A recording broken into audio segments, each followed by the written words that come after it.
Welcome to another episode of Morning Coffee Guest. I'm your host, Simone Absalom. In this episode, we'll be looking at lupus, which is a long-term autoimmune disease which affects more than 6,000 Jamaicans. In studio with me is Dr. Desiree Turlock Reid, President of the Lupus Foundation of Jamaica, which is a voluntary patient organization and has been in operation since 1984. Dr. Turlock Reid, thanks so much for joining us. Thank you for having us. Okay, tell me, what is lupus and why is it such a dangerous disease? Lupus is what we term as an autoimmune disease. This is a condition in which the immune system actually attacks healthy tissues by mistake. So that applies to all the autoimmune diseases. There are probably at least 80 different named autoimmune conditions, but lupus is considered one of the most devastating, potentially devastating. So the term lupus is short for systemic lupus, although there are other forms of lupus that are confined to the skin. And this describes a condition in which the immune system loses tolerance or loses its ability to distinguish normal tissues from tissues or substances that are unwanted, and an inflammatory reaction is set up that can cause damage to tissues and organs. And this can affect almost any organ in the body, and I think this is what sets lupus apart from some of the other autoimmune conditions. Tell me about some of the symptoms that would show up and how is it usually diagnosed? Yes, so this is an interesting question as well, because lupus is often termed the disease of many faces, because there are many pathways in which a person may end up getting diagnosed. Sometimes it's unexpected, but sometimes a patient actually recognizes symptoms or signs that leads them to get checked for lupus. And some of the symptoms and signs that can lead to suspicion may include rashes. Rashes are one of the most common manifestations of lupus. The most typical rashes would be rashes that get worse with exposure to the sun. So it could occur in an area that's typically sun exposed. You may also have a characteristic rash that may occur across the bridge of the nose, and that's termed as Malar Rash because of where it's located.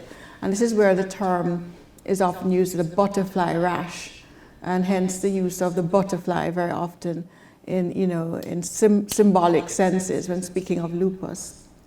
Another type of rash that one can develop is a discoid rash. So this is a rash that may cause scarring of the skin. Other symptoms that may occur is sudden hair loss, unexplained hair loss, either in patches or all over the head. You can have musculoskeletal symptoms such as joint pain, joint swelling.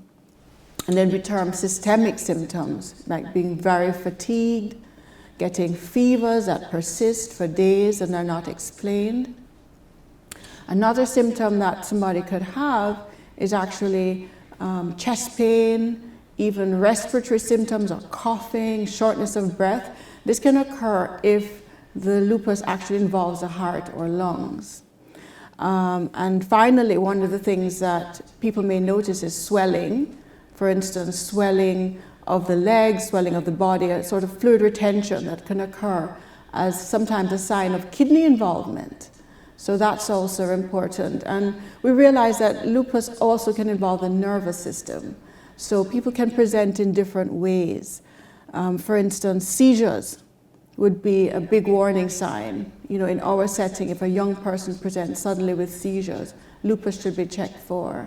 But also it can affect the thinking. So confusion, mood changes, severe mood changes can actually be a manifestation of lupus. Interesting. What causes lupus? That's a good question. It's probably a question of the ages. What we do know is that there's probably a complex interplay of several factors that leads to whatever process eventually manifests itself as lupus when the condition becomes symptomatic. This may be a combination of genetic factors, right? Because our genes determine how we're structured and what we're susceptible to. And there can also be environmental factors that we can't necessarily discern, our infections, potential triggers, and sunlight, is that a potential trigger? And finally, we know that there are hormonal factors because of difference in the gender presentation. So women are affected almost 10 times more often than men are affected. Really? So we know that there is a hormonal component, and also because of the age at which people typically develop lupus, which is between 15 and 44. It's a peak time for the presentation of lupus. Wow. Is it genetic? That's a good question. So the genetic component definitely exists. We know it's not the whole story. So we do know that genes play a role because they've established that by observing that it may cluster in families, more than one person in a family. As is the case with many chronic conditions, more than one person in a family often may have lupus. We also know when they study twins that you're more likely to have siblings with twins if they are identical twins rather than fraternal twins. So we definitely know that there is a genetic component, but lupus is not inherited in the traditional sense. So for instance, if your mother has lupus, your likelihood of developing lupus is still less than 3%. So we recognize the family connection and the genetic connection, but it is not the main determinant. Okay. Are there different types of lupus? Could you briefly explain these types? So there is actually one major type of lupus that we are usually referring to when we say lupus, and that is called systemic lupus erythematosus, very long term. So when we use the short term lupus, most times we're referring to this particular condition, a chronic condition. There are other categories that we may separate out. For instance, we talk about discoid lupus. Discoid lupus actually refers to a skin condition. This is a skin condition that can cause scarring in people who have lupus.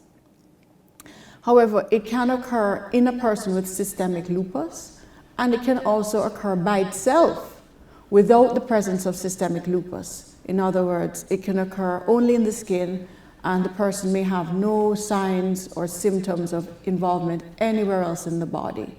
So in that case, we may separate it out and say this is discoid lupus.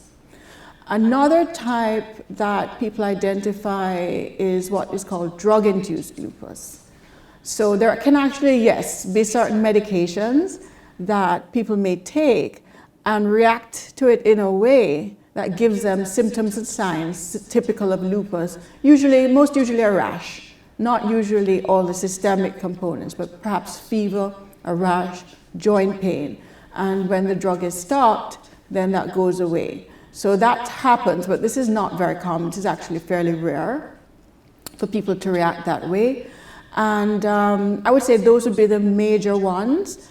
There is a term that people use called neonatal lupus, but this term is a little bit confusing. It's not the same as what we're referring to as lupus. So that's a sort of rash that children may have that relates to an autoimmune situation. All right. Now, experts have discovered that the condition is 2 to 3 times more likely to affect women of color than that of white women. Why is this so?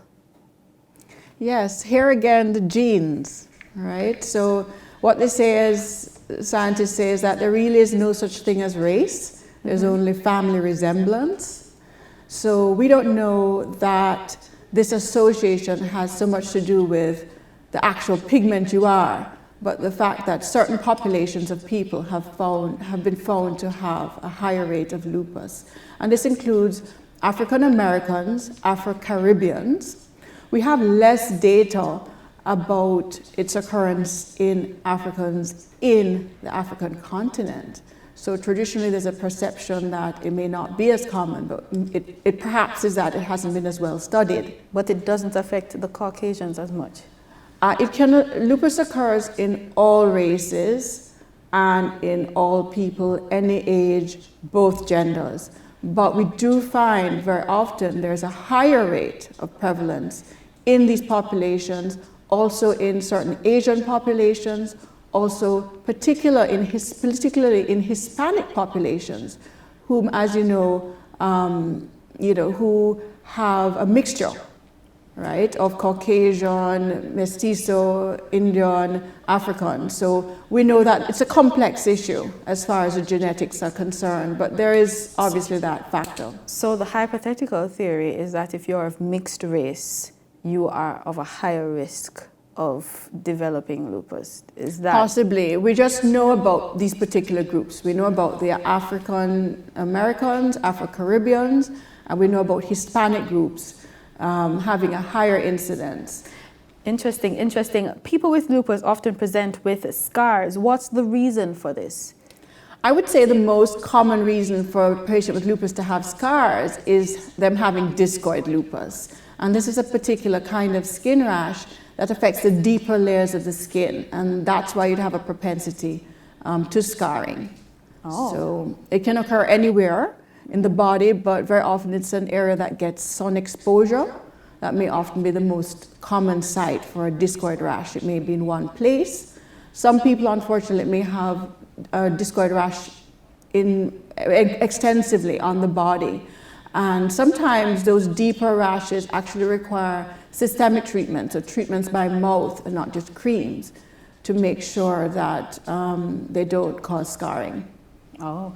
We will go for a short break. When we return, we'll explore the treatment aspect of lupus. More Morning Coffee Guest when we come back.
Lupus is a complex disease with no current cure, but there are plenty of treatment options. Doctors treat lupus according to the symptoms that patients show in order to cure or lessen symptoms occurring at that moment. Welcome back to Morning Coffee Guest. Still with us is Dr. Desiree Turlock Reid, President of the Lupus Foundation of Jamaica. Dr. Reid, how difficult is it for someone living with lupus? That's a very good question, because this is a big part of why we exist as the Lupus Foundation. There are a number of challenges that people with lupus go through. You have the challenge of living with the disease itself. And remember that lupus strikes unexpectedly. It typically strikes people at the peak of their productive lives. We know that 10 to 20% of people who are affected by lupus are children. And a great number of them are at the peak of life. And so this is a major disruption of their lives. The condition itself, you heard about all the signs and symptoms that people may experience: fatigue, pain. If there's a major organ involved, there's fear associated with that. And then you have all the effects of treatment, side effects related to treatment, changes in your appearance, various nuisance side effects that people may experience. So if you add to this the difficulty of the disruption of life, when you have a young family, or when you have work, or when you're going to school, disruption caused by your own illness, and sometimes unpredictably. You have a bad day, you can't always predict it. This disruption caused by the need to be at doctor's visits frequently, the need to take medications, the need to fill prescriptions, the need to go for blood tests. So this is a big burden, just living with a chronic disease, even if you're doing well. And then you also have people who are not doing well, who become hospitalized, you know, the spin-off on the whole family. So lupus, the effects of lupus are not confined to one person, but it affects families, it affects the workplace, it affects the community. But if you don't have that support network, then life becomes far more difficult. And what we realize is that when there's a lack of awareness in the family, a lack of understanding of the disease, if there's a lack of awareness at the workplace, at the school, it adds to the stress of life with lupus. Right, right. I know we touched on some of the treatments when you were going through the types, but just for those of us who weren't here for the first segment, and if there's anything that you missed out, tell us some of the treatment that's available for lupus. Okay. Well, first of all, most people ask us, you know, whether there's a cure. And if we define a cure as the condition coming and going away without any trace, never to return, not requiring any treatment, then the answer is no. We don't have a cure for lupus. We don't have anything that will give us that guarantee. But we do have effective treatments. And I think because of this, more patients affected by lupus are living well and having good outcomes than ever before. The treatments that we use for lupus vary a lot. It may vary depending on the severity of the condition and the way in which you are affected by the condition. So we look at a number of, I would say 4 main categories of treatments. Steroids, you know, is a term that we hear a lot. This is short for corticosteroids, which are treatments that rapidly reduce inflammation. They have some side effects that are related to their hormonal effects, but they're one of the key lifesavers for lupus if you need to rapidly bring it into remission.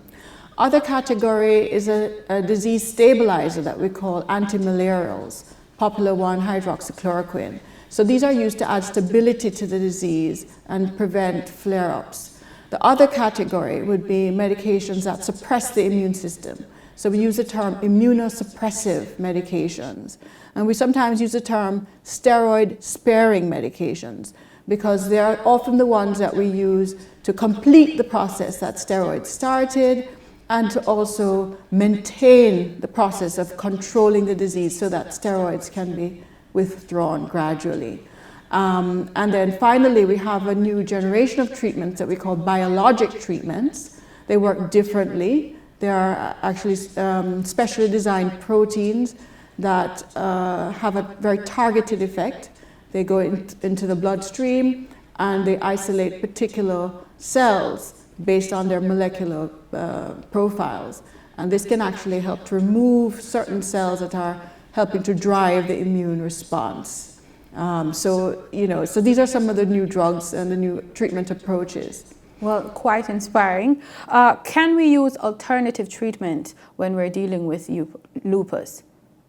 Okay, so I would say that there are different ways to look at the term alternative treatments.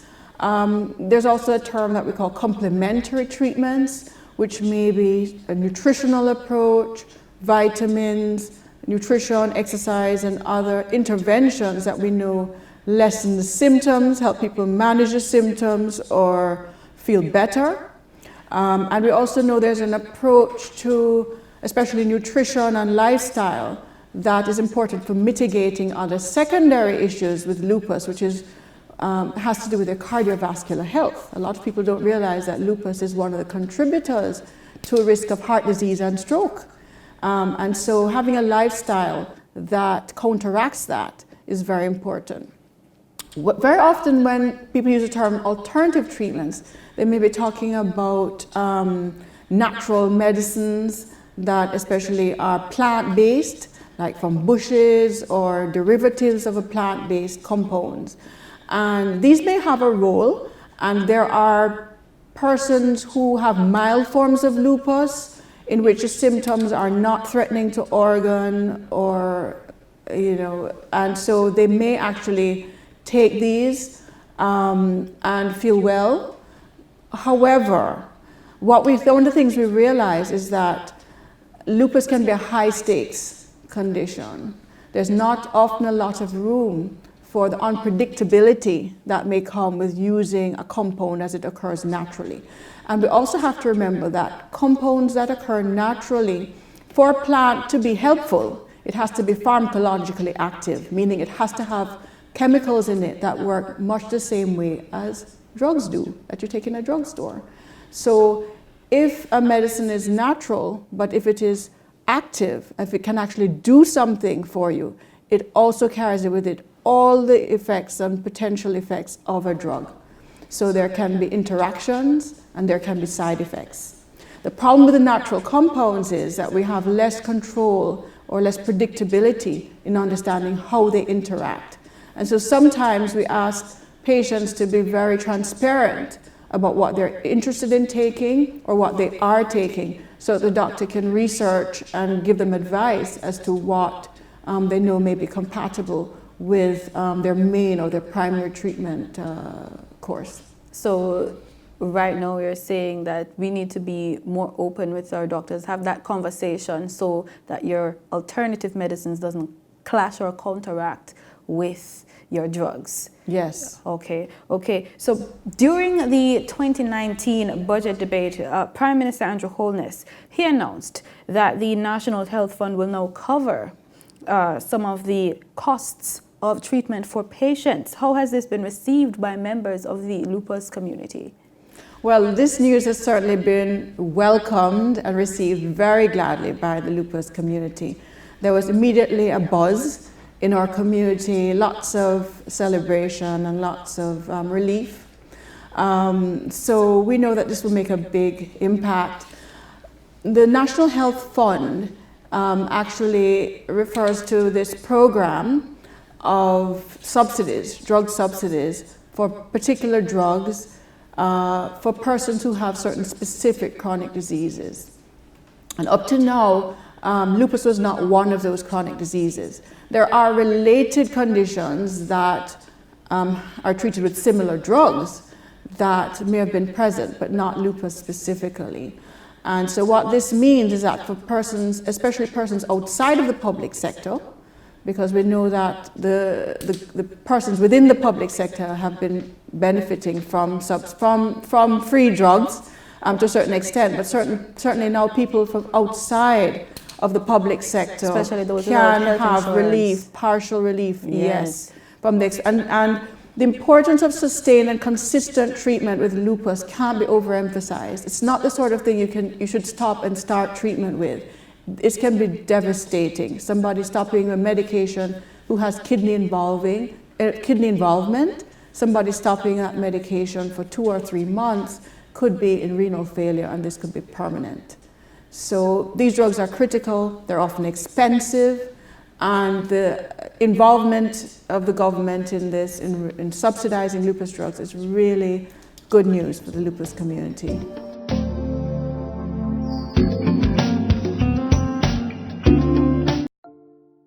Our slogan says we are the people's station, and for more than 10 years, PBCJ has been providing unique content to this growing market.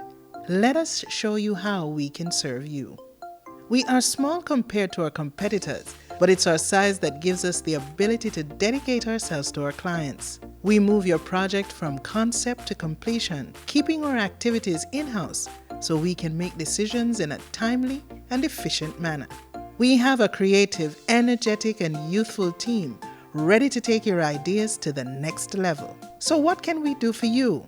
PBCJ has mastered the art of feature presentations, studio interviews, and PSAs.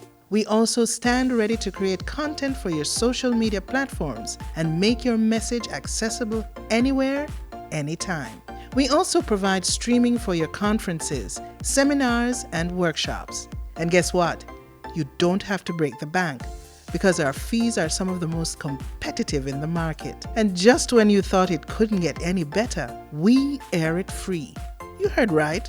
We air it free for you. So call the PBCJ at 876-754-7225 or email us at production@pbcjamaica.org. We are waiting to serve you.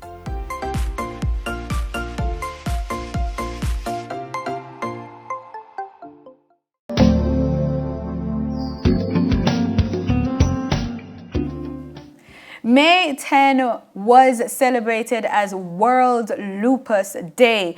Tell us, why is it important to set aside a day to recognize lupus? This is very important because, setting aside a day to recognize lupus helps to build awareness about lupus. And one of the things we know is that when it comes to lupus, knowledge is power. Of course. Knowledge is a powerful tool that can help us defeat lupus and that can make sure that people with lupus are empowered and that they are supported.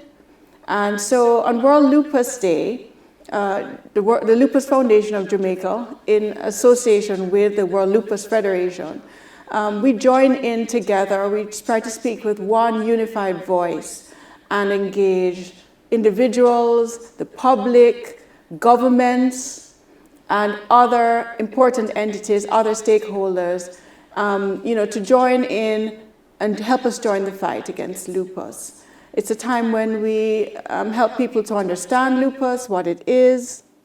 We help them to understand what's available, and so that people with lupus can be diagnosed earlier and they can have the treatments and access to the care and the support that they need to do well. What are some of the educational campaigns that have been done to spread awareness about lupus? So for the Lupus Foundation of Jamaica, the ongoing process is one of raising awareness. But certainly on World Lupus Day, we try to have a special focus of that. And so we held an open house at our learning center. And this was a time when we invited the public to come in, to join in with us, to interact with the members and the executive members, to encounter information about lupus, about the foundation, about what services are available. And just, to invite a friend. Our members were able to invite friends, people from the community, especially the business community around, were able to come in and just increase their knowledge, empower themselves, and to understand us, improve an understanding of lupus and people with lupus. Okay, so for those of us who weren't able to come in on May 10, where can we find your learning center? So our learning center is located at 7 Barbados Avenue. That's in New Kingston, so centrally located. We are open throughout the work week, where persons can access information. They can come in and use our learning center, which is the materials, written materials they can take away, audiovisual, for different kinds of learners. And they can become members. Anyone can become a member of the Lupus Foundation. You don't have to have lupus. Anyone can help. So it's also a center where people offer themselves and their time in volunteering with the foundation, which is primarily volunteer run. What if I'm having some of the symptoms? Can I come into the foundation and seek help in getting tested? Yes, we can certainly help direct you to a treatment center. So we don't treat lupus there and we don't perform the diagnosis there at the center, but we help people to find lupus treatment centers in their areas and to be oriented or to be ready in terms of helping to manage that process. So if somebody has information about lupus, they're better able to manage their own medical care and to take the right approach, be prepared. Where can I find you on social media? So on our website is lupusfoundationjamaica.org. Okay. And there are links there to our Facebook page and an Instagram page. So once you put in Lupus Foundation Jamaica, it will come up.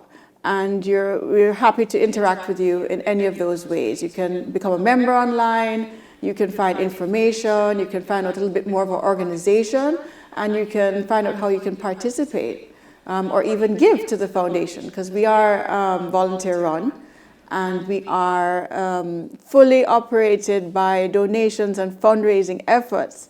So we're always in need of support for our programs. We provide counseling services, we provide visits, we keep people connected, we give people news and updates, and we just make sure that there's a support system available. We operate support group meetings every month or every other month at our learning center. Now we also have a support group in the West, in Montego Bay, so that's been newly started, and we're looking forward to revive the support group in the South and in other locations. So, well, congratulations on what you have achieved so far.